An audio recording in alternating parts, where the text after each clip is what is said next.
You are standing in a museum hall, and the ceiling is so high, it feels like a cathedral built for something bigger than us. Which, technically, it is, because the thing hanging from those steel cables is bigger than any living creature we will ever stand beside. The room smells like dust, floor wax, and old varnish, and a school group shuffles past in matching yellow shirts. Above your head, raised on metal posts like an exhibit in a temple, hangs a Tyrannosaurus Rex, 66 million years dead, and still the single most threatening thing in the building. And that includes the security guard with the taser, which I checked. Somewhere behind you, a kid asks why the bones are that big, and the guard clears his throat, and you reach up like you could actually touch a rib, and for a second, you are doing the arithmetic on what it would mean to meet this thing while it was alive, and then you stop, because the answer is that it wouldn't have been a meeting. Look at the teeth, serrated like steak knives, built for one job. One of them is longer than a banana. But here is the question nobody in this room is asking, and it is the question this whole video has been building toward. If that thing owned the entire planet, if it absolutely ran the place for 100 million years, why are we the ones standing here? Alive, on 2 feet, looking at its bones. Not the kid with his mouth open, not the guard, not anyone in the yellow shirts, and not you until this exact second. Because the answer, when you dig it out of the rock, doesn't look like a victory at all. It looks like a pile of very small, very ordinary bones. 66 million years ago, an asteroid slammed into the Earth, and the most powerful predators that ever lived went extinct in what amounts to a geological blink, a stretch of time shorter than the career of a pop star. And the animal that took over the world afterward was roughly the size of a mouse, a furry, twitchy, embarrassingly unimpressive little mammal that ate seeds and insects and preyed with its whole body that nobody would notice it. Not a lion, and not a smarter dinosaur. A mouse. It had a fast heartbeat, a tiny stomach, and a very strong opinion about staying out of sight. And it is the reason you are standing in this museum at all. By the end of this video, you'll never walk out of a natural history museum the same way again. That is a promise. To get there, we re-chasing 4 clues. A thin dark line in an Italian cliff, a crater hiding under the Caribbean, a jawbone the size of a paperclip from Montana, and a hillside in Colorado that kept a secret for 66 million years. And every one of those clues ends with the same punchline about who we are. It is a treasure hunt, and the treasure at the end is your own family tree. Let's start with the standard story, because everybody knows it by heart. Asteroid.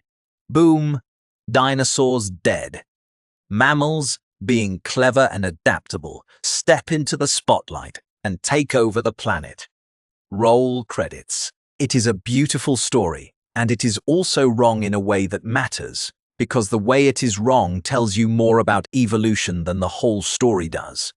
The mammals didn't walk into that vacancy like applicants who had been waiting their turn. They were already there, small, quiet, and mostly invisible, which is exactly what saved them. The real story does have a hero in it. It has a spare part. The mammals didn't win that night because they were clever. They won because of everything they weren't big, for starters. Bright. No, hungry, thankfully not. The winners of the KPG extinction were the ones that asked for the least, and no species ever asked for less than our ancestors.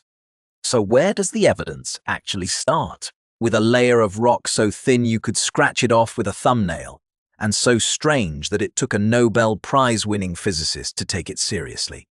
Think of it as a dinner party that went badly wrong. The guests who survived weren't the ones with the best manners or the sharpest knives. They were the ones who barely ate. There is a gorge in Italy called Bottaccione, near the town of Gubbio, and it is dramatic in that quiet Italian way. Grey limestone stacked like pages in a book, each chapter a few million years thick. The whole cliff, a library, written entirely in stone. The year was 1980 when Luis Alvarez, a Nobel Prize-winning physicist, and his son Walter, a geologist, walked that gorge and came to a dead stop at a single dark stripe running through the rock, a stripe that had no business being there. It is the kind of place where you can run your fingers across 100 million years and still feel the grain. They weren't looking for dinosaurs that day. They were looking for time. Trapped between two thick limestone layers was a ribbon of dark clay, maybe a centimeter thick, and that clay was loaded with iridium, an element that shows up in meteorites by the bucket and in ordinary Earth rock. Almost never. So the Alvarezes, working with Frank Asaro and Helen Michel, published a paper in Science, arguing that this thin ribbon was dust from one colossal impact thrown up into the sky and scattered around the entire planet, a fingerprint of a single terrible afternoon. That centimeter of clay was the boundary, the KPG line. Everything below it had dinosaurs in the fossil record. Everything above it did not, and the line between those two worlds was thin enough to fit comfortably under a fingernail. The paper landed like a grenade. Physicists loved it. Paleontologists, mostly not. It took the better part of a decade for the crater itself to turn up. A team led by Alan Hildebrand announced it in 1991. An impact scar roughly 180 kilometers wide, buried under the Caribbean coast of Mexico, named Chicxulub, dated to about 66 million years ago, sitting there the whole time, like a wound nobody had thought to look for. Hidden under a town with a gas station, which is how you know geology doesn't respect drama. Debate is how the field works, and the crater idea took years to pick up speed, winning only because the rocks kept agreeing with it. So yes, the asteroid part of the story is real, but what actually did the killing is where the story stops being a headline and starts being a nightmare, because the rock didn't do it alone. It wasn't just the impact. It was the aftermath. Jel Vellekoop and his colleagues in the Netherlands modeled what came next: darkness, dust and vaporized rock in the stratosphere, blotting out the sun, photosynthesis stalling, global temperatures crashing. An impact winter that lasted years, not weeks, and years was all it took. Picture it like this. The sun went out, and it stayed out long enough that the plants collectively gave up. When the plants go, everything that eats plants goes, and then everything that eats the things that eat plants goes. The math of extinction is just multiplication running in reverse. Everything alive that day was living on credit, and the account ran dry in about a year. The food chain didn't snap in half. It dissolved from the bottom up, and once it started dissolving, there was no handrail on the stairs and no floor at the bottom. Ecosystems looked like pyramids, but they behave like mobiles. Pull out the bottom row, and the whole sculpture comes down. The oceans didn't get a discount on the apocalypse either. Marine plankton crashed right along with the land plants, and the food web under the waves followed the food web above them into the dark. Every ecosystem on the planet got the same memo at the same time. Read it wrong, and you were gone. The fossil record is merciless about winners. It counts them by what they weighed. There were no exceptions, no heroics, and no last-minute reprieves. The bill came due all at once. So who actually survived? Walk down the list. Every non-avian dinosaur, gone. The pterosaurs, gone. The giant marine reptiles, gone. About 3/4 of every species alive on Earth, gone, removed in the span of a few 100,000 years at most. The survivors look like a strange lottery: birds, crocodiles, turtles, some fish, and mammals. Small mammals. Always the small ones, and that is the detail the textbooks scroll past on their way to the happy ending. Crocodiles survived, which says more about crocodiles than about the disaster. Birds survived because they were small and fast and willing to live anywhere. And every mammal that had gotten big, gone. Here is the pattern nobody puts on the museum placard. The survivors were small, not fast, not smart, not armored, just small enough to be forgettable. which turned out to be the most important survival trait in the history of life on Earth. Think about the math of starvation for a second, because it is the math that actually decided everything. A big dinosaur needs literal tons of food, every single day, forever. No exceptions, no sick days, no skipping lunch. A mouse-sized mammal can shut down, curl up in a burrow, eat a few seeds, and wait. Cheap to run, easy to hide, perfectly calibrated for a world that suddenly had nothing to give. When the sun finally comes back, the big animals are gone, and the ones that needed the least are still breathing. That is not a heroic story. Honestly, it is the opposite of a heroic story, and that is exactly the point. Because heroics were the thing that got everybody killed.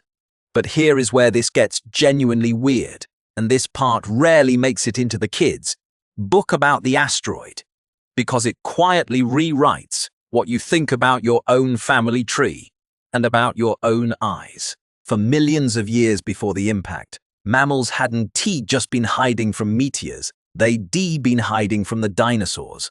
The entire age of dinosaurs ran on a rule you can state in 5 words.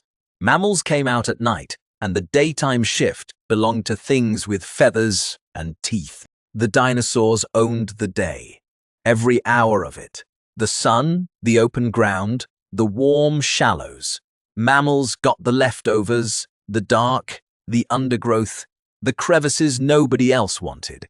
It was a curfew that lasted 100 million years, and it left a mark on every mammal that came after it, including the one standing in this museum right now. Back in 2013, Gubbio and his colleagues formalized this in Proceedings of the Royal Society, as the nocturnal bottleneck hypothesis. The ancestors of every living mammal spent the Mesozoic squeezed into the dark hours, because the daylight was already spoken for by reptiles. Then in 2017, Roy Mau's team at Tel Aviv University tested that idea across the mammal family tree and found real support. The common ancestor of all living mammals was probably nocturnal, and it took millions of years after the dinosaurs vanished for mammals to start creeping back into the daylight, blinking like small animals emerging from a century-long midnight. Read that again, because it is bigger than it sounds. Not some mammals. All mammals. Your lineage spent the age of reptiles working the night shift. 100 million years of nights. No streetlights, no screens, no fire, just the moon, the smell of predators, and whatever food could be found in the dark. Think about what that does to your own eyes. Rods, cones, the wiring inside the retina, inherited from a line of animals that spent 100 million years learning to see in almost no light at all, and then kept the equipment after the lights came back on. Some biologists argue that parts of that machinery still carry the fingerprints of the night. We are, quite literally, descendants of something that was terrified to be seen. The terror is over, the hardware stayed, and you can feel it every time the lights go out. Ever notice how a room feels a little different after the light goes out? That is not imagination, that is hand-me-down hardware. Your eyes never got the promotion memo, and they are still quietly working the night shift. Now here is the part of the story that deserves an episode of its own. A fossil bed in Colorado called Corral Bluffs. And I am going to take my time with it, because it is the closest thing we have to a photograph of the recovery. Tyler Lyson, a paleontologist at the Denver Museum of Nature and Science, was walking a creek there with his dog when he spotted something eroding out of a hillside. A tiny mammal skull.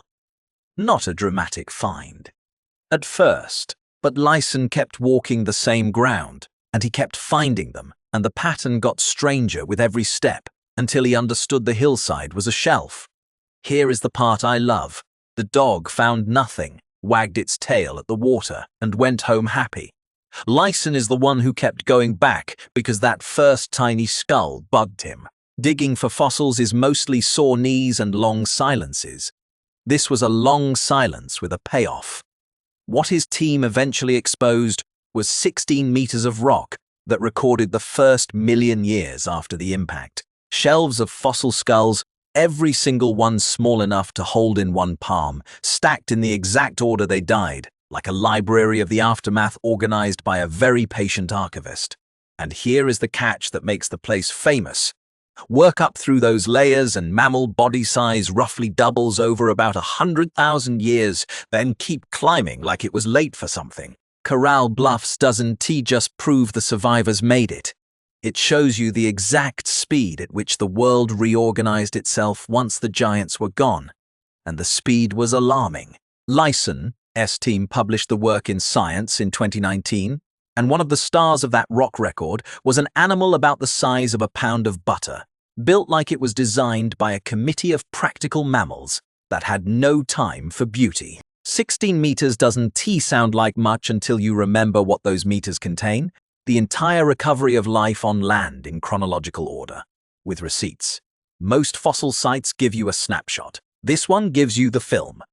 You can watch the world rebuilding itself layer by layer, the way you watch a city come back after a long blackout. First, the little ones, then the slightly bigger ones, then the ones nobody would have bet on, and the most important survivor of all, a little climber from Montana called Purgatorius.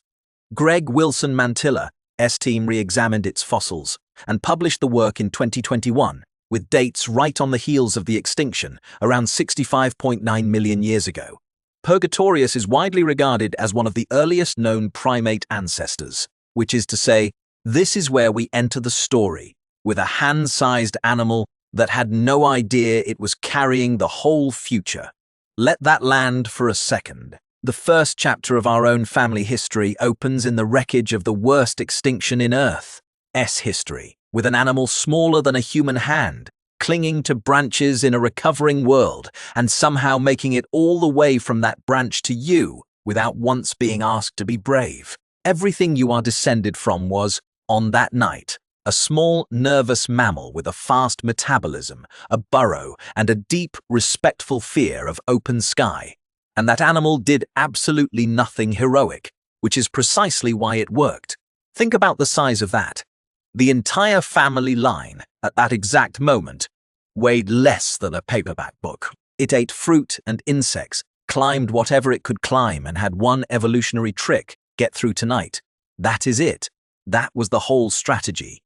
And it worked well enough that you are here to hear about it. Quick side note before the big picture, because I genuinely can't help myself. The dinosaurs never actually lost. Birds are dinosaurs.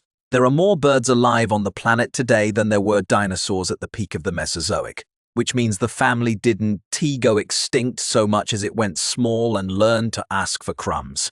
Evolution basically ran the same play twice, and nobody gave it credit. If you've ever watched a pigeon argue with a seagull over a French fry, that is the line of succession arguing. 66 million years of practice. Honestly, respect. Okay, so what do we actually take away from all of this? What is the lesson sitting inside a pile of rodent-sized skulls with oversized eye sockets? The KPG extinction wasn't a victory lap for mammals. It was a filter. And the filter selected for one thing above all: small, slow, cheap to feed, and willing to hide, which is a weird set of traits to be proud of. And yet here we are, being them. Nobody appointed the survivors and nobody celebrated them at the time. There was no ceremony, no trophy, no pat on the back. Nobody hands out medals for being forgettable. The fossil record handed out the whole planet instead. For 100 million years, being big had been the whole point of being alive. And in a single afternoon, being big became a death sentence. Everything that made an animal impressive, size, armor, speed, appetite, became a liability overnight, and the animals that inherited the earth were the ones that asked for the least and waited the longest, without a single motivational speech or a committee meeting. Notice what the filter didn't care about. Cleverness. The winners didn't outsmart the disaster. They weren't wiser or bolder. They simply didn't take up enough space to matter. And being beneath notice turned out to be the winning move in the biggest game ever played. There was no medal for fastest, no prize for loudest. The only cash prize on offer was existing the next morning. That is a humbling thought, and honestly, it is one of the best arguments I know for not confusing drama with success, because the historical record picked the boring option every single time. and the boring option is the one standing in this museum right now. So next time you are in a natural history museum, look up at the T-Rex. Really look at it. Count the teeth. Let the size sink in, and then ask yourself which of the two of you is actually running the planet. That skeleton is a monument to a strategy that failed. The strategy that worked is standing right there on two legs, looking up at it, breathing air that used to belong to something else. Our eyes still remember the dark. You can feel it the moment the lights go low, right? The way your pupils take their sweet time adjusting. The way your brain can quite decide whether that shadow in the corner is a shape or just a shadow, and your heart rate bumps a little anyway. Somewhere in the wiring, 66 million years of night are still on duty, never clocked out, never got the memo that the dinosaurs were finished and the daytime shift was finally up for grabs. The next time the power goes out, notice what happens first, not the thinking part, the body part. That is the old shift supervisor checking the doors. Walk out of the museum into the full sun, and that is the quiet joke at the heart of this whole story. The daylight is yours now. The whole day shift. The T-Rex got the museum. You got everything else.